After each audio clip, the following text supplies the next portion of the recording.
Hey everybody, it's Ron and Debbie, and we're back for another edition of Ask Ron this week. All right, you ready, Ron? I am. Okay, first question is from Chris Monroe from St. Louis, Missouri. Hey, Chris. Hi, Ron. I'm writing from sunny St. Louis. He's got a 3-1. ARV is $42,000, and the owner owes $52,000 on an adjustable rate mortgage. He will accept terms with a payment of $550 per month, and rent comps are $750 to $950, and needs no repairs.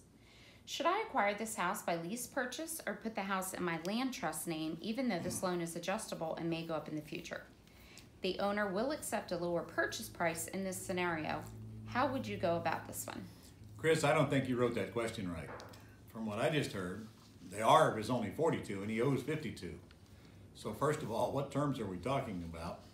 And none of your questions actually apply unless you made a mistake. ARV means after repaired value. So if he owes $10,000 more than what it's worth, you sure don't want it. And frankly, why are you messing around with a cheap house like that anyway? You're not going to make any money on it. If I were you, I wouldn't do anything with it. Okay. But if you were to take title to it, yes, it would be in your land trust. Okay, next question is from Bella Chartrand from Bradenton, Florida. Hello, Bella. She is inquiring about advertising for private lenders. Are we able to openly advertise No. for money now? No, you're never able to openly advertise for money. The SEC frowns on it. You cannot openly solicit for money of any type unless you are registered with them, and I'm not going to go into all of that, and you're not, and you will probably never will be, nor do you need to be. You get private money by opening your mouth and let people know what business you're in and what's in it for them. You just ask, you tell people what you do, and pretty soon they will be very interested in lending you money at a very high rate of return compared to what they're getting, secured by a property at a very low loan-to-value ratio, closed with an attorney, with fire insurance and title insurance on it. It's not hard to get people to lend you money because look at their choices. They don't have many unless they go to the stock market where it's totally volatile and totally unsafe. So just start talking about it. You don't advertise for private lenders. I mean, there are people doing it, but they're not necessarily doing it legally. Okay, next question is from Keith Godfrey from Freeland, Maryland. Hello, Keith. I have several properties in an LLC, and I would like to transfer them to land trusts within the LLC for an added layer of protection from a liability standpoint. My question is, can I do so and avoid transfer taxes or fees? Yes, you can transfer them from the LLC to the land trust and then make the LLC the beneficial interest of the land trust. You will have recording costs. You should not have any transfer tax. And if the wherever you go down to record that deed says that you do, you probably need to talk to their manager because you are going from an LLC to a land trust. It could present a problem. I don't know that it will, but it could because it's not from an individual to a land trust. People have the right to put properties into a land trust and without paying the taxes and without the lender calling the loan due. But when a corporation does it, that's kind of up to your state to dictate whether they want to collect those transfer taxes or not. So that's a question for them. Okay, next is from Artie, and Artie's from Florida. Hey, Artie. What might be the point at which a condo or maintenance fee would stop me from trying to make a deal? Is there a cutoff, so to speak, on HOAs? It's kind of common sense, Artie, because the maintenance fees, the condo association fees got to be added on top of the rent.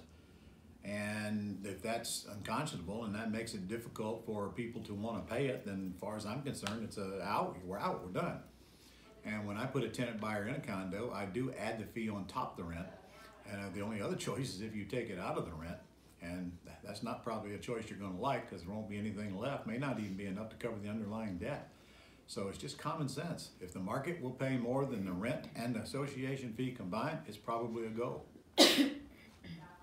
Okay, and another question from Artie. Would you walk me through the screening process you use for a tenant owner to put them in your property? Well, the first two questions I want to answer before we even have a discussion with them is how much can you put down? And then how much can you pay per month? And I want by the time I get to what I think is the top, I'll instantly know whether I'm even interested in talking any further with them or not. Because if I don't get a big enough down payment, we're not going forward. And if I don't think they can afford a monthly payment that's reasonable, we're not going forward. So that's the first thing. And the biggest things I do to pre-screen them. And we have that conversation before we ever meet. And in fact, we have that conversation before we even give them the combination to get into the house. So we screen out all the dead wood by getting those two questions answered first, and Pat Live will answer those questions for you if you use them. Go to patlive.com/Ron LeGrand, and I got a very short script for all your buyers to call, and those two questions are two that Pat Live asks, so that when you get this information from them, you already know what you're dealing with. Okay, final question is from Jose Lopez from Claremont, Florida. Jose. Can a loan be called due when the owner transfers ownership to a land trust? No. No, it's against federal law. It's against the Garn-St. Germain Federal Depository Institution Act of 1982. You have the right to put a house into a land trust without the bank calling the loan due. Might want to look up that law sometime because there's other exceptions in there as well.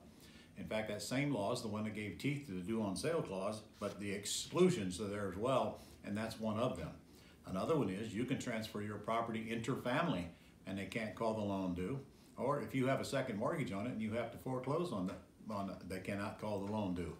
So when you get a chance, Garn-St. Germain Federal Depository Institution Act of 1982. And by the way, the bank's fully aware of this. They won't even bother you about it. Wow, that's a mouthful. Okay, that's all we have this week, Ron. Okay, I'll see you guys in Nashville. I sure hope you're coming.